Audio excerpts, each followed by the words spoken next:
நான் நிறையா படங்கள் பார்க்குறேன், நிறையா நல்ல படங்கள் எடுத்திருக்காங்க, நிறையா நல்ல இயக்குநர்கள் உருவாகியிருக்காங்க. தங்கலான் பார்க்கும்போது நான் ரஞ்சித்துக்கு ஃபோன் பண்ணி அவ்வளவு பேசினேன் அந்த உழைப்பை பற்றி. ஆனால் ஒரு கடந்த 10 வருஷத்தில் ஒரு கதைக்குள்ளே இவ்வளவு இன்வால்வ் ஆகி இவ்வளவு கேரக்டர்ஸை அவ்வளவு இயல்பாக உருவாக்கி ஒவ்வொரு கேரக்டரையும் உயிரோட்டமாக மாற்றி நம்மளை நம்ப வச்சு அந்த கிராமத்துக்குள்ளே நம்மளே உள்ளே போக வைக்கிறதுக்கு இந்த மீரா கதிரோட உழைப்பு வந்து ஹாட்ஸ் ஆஃப். அவ்வளவு உழைச்சிருக்காரு அந்த படத்துக்கு.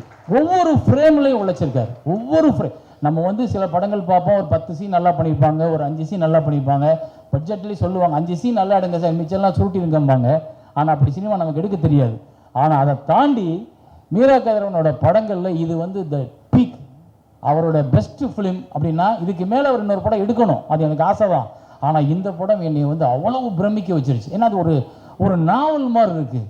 அந்த படம் வந்து திரைக்கதை வந்து பார்த்தீங்கன்னா ஒரு சூறக்காத்து மாதிரி இருக்குது. எந்த பக்கம் திரும்புது, எந்த பக்கம் போகுது, எந்த சீன் மாறுது, எந்த கேரக்டர் எப்படி பேச போகுது, நோபடிஸ் கெஸ். நீங்கள் இதுதான் இதுக்கப்புறம் நடக்க போகுதுன்னு ஒருத்தர் கெஸ் பண்ணவே முடியாது.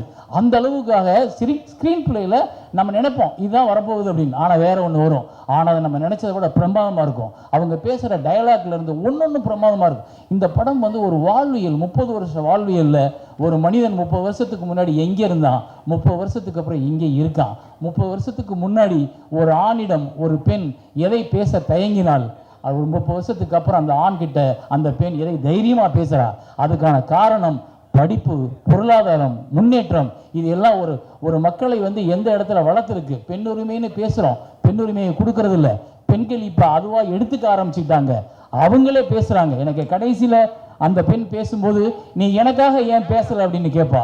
கைத்தட்டிட்டேன் அறியாமல். ஏன்னா ஒரு பெண் அந்த பேசுகிற சுதந்திரத்தை அவர் பேசியிருக்காரு. அப்புறம் ஒரு சமூக மாற்றத்தில் ஒரு 30 வருஷத்துக்கு முன்னாடி நம்ம வாழ்வில் எங்கே இருந்துச்சு, நம்ம கிராமம் எங்கே இருந்துச்சு, வெளிநாடுகள் போகிறது குற்றம்னு சொல்கிறோம்.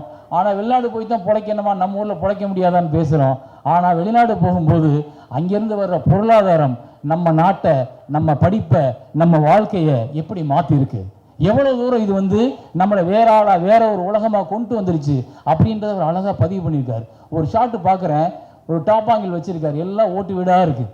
அப்புறம் 30 வருஷம் கழிச்சு உள்ள ஷாட்டை கொண்டு வர்றாரு, அது ஒரு டாப்பாங்கில் வச்சுருக்காரு, ஓடுகளே இல்லை, எல்லாம் மொட்டை மாடி வீடுகளாக இருக்குது.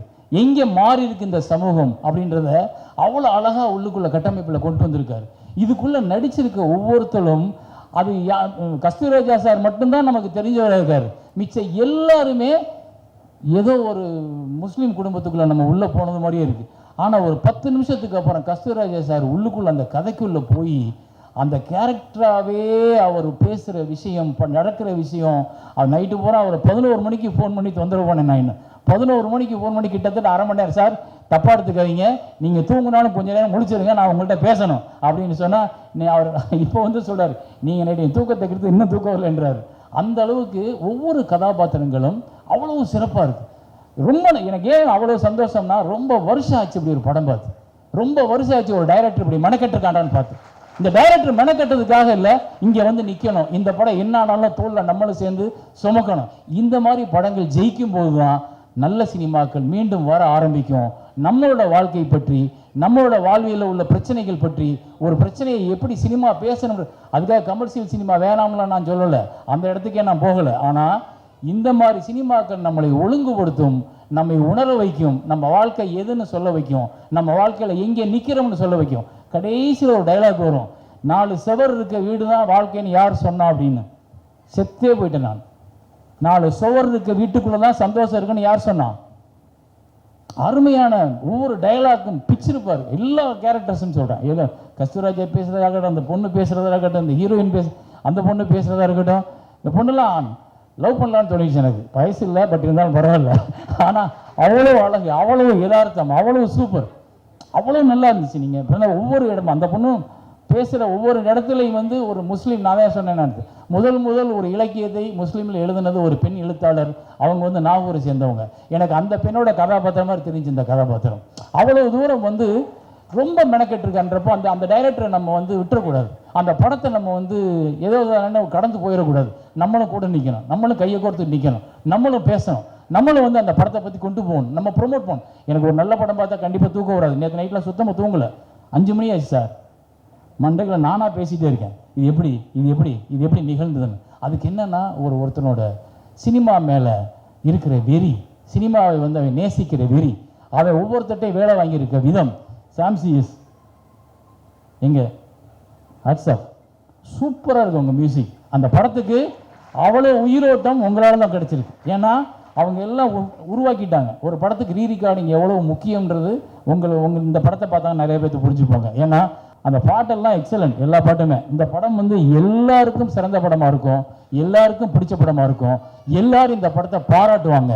நான் குறிப்பாக வேண்டிக்கிறது, இந்த படத்தை ரிலீஸ் ஆனதுக்கப்புறம் நம்ம விமர்சனம் அப்படின்னு வரும் பொழுது நியாயமான உண்மையான ஒரு நல்ல சினிமாவை ஒரு உலக மக்களுக்கு கொண்டு போய் சேர்க்கணும்னு நினச்சா ஆனந்த விகடன் மாதிரியான பத்திரிகைகள் 65க்கு மேல் இந்த படத்துக்கு கொடுத்தே ஆகணும், 65க்கு மேலே கொடுத்தே ஆகணும். அந்த அளவுக்கு இந்த படம் இருக்குது. அதே மாதிரி யூடியூபர்ஸ் நிறைய பேர் வந்து விமர்சனம் பண்ணுறவங்க, பத்திரிகையாளர்கள், நண்பர்கள் எல்லாருமே இவ்வளவு நாள் நீங்கள் சினிமாவுக்குள்ள இத்தனை நண்பர்களோட, இத்தனை இயக்குநர்களோட, இத்தனை தயாரிப்பாளரோட கடந்திருக்கீங்க, பழகியிருக்கீங்க, எல்லாரோடையும் கைகோர்த்துருக்கீங்க. நீங்கள் ஒரு நல்ல சினிமாவை உச்சிமுகம்னு நினச்சிங்கன்னா இதில் உள்ள வெறுப்புகள் யார் மேலே இருக்கிறதையும் மறந்துட்டு நீங்கள் இந்த சினிமாவை கொண்டாடியே தீரணும். விமர்சனங்கள் பண்ணும் பொழுது நீங்கள் கொண்டாடுறதுல தான் இந்த திரைப்படம் இருக்குது, இந்த திரைப்படம் மக்கள்கிட்ட போய் சேரும். இது வந்து ஒரு ஹீரோக்கள் இருக்கிற, ஒரு அறிமுகமான ஆட்கள் இருக்கிற படங்கள் இல்லை. அதனால் எல்லாம் புதுசுன்றப்போ ஒரு போஸ்டரை பார்த்தோன்னா நம்மளால் என்ன பண்ணுவாங்கன்னா, இது ஒரு முஸ்லீம் கலாச்சாரம் உள்ள படம், எல்லாம் புதுசாக இருக்காங்க அப்படின்னு நினைப்பாங்க. அப்போ அவங்களுக்கு முதல்ல நம்ம சொல்ல வேண்டியது, யார் சொன்னால் கேட்குறாங்கன்னா, இந்த விமர்சனம் பண்ணுறாங்கல்ல, எல்லா விமர்சனங்களையும் சொல்கிறேன், அதாவது யூடியூப்பில் பண்ணுறவங்க, எழுதுகிறவங்க எல்லாரையும் நீங்கள் எல்லாருமே ஒரு சினிமாவை இத்தனை வருஷம் நீங்கள் பார்த்துருக்கீங்க, இத்தனை வருஷம் சினிமாவில் வாழ்ந்திருக்கீங்கன்னா இந்த சினிமாவுக்கு உண்மையாக உங்கள் விமர்சனம் தேவை என்பது என்னோட தாழ்மையான வேண்டுகோள்.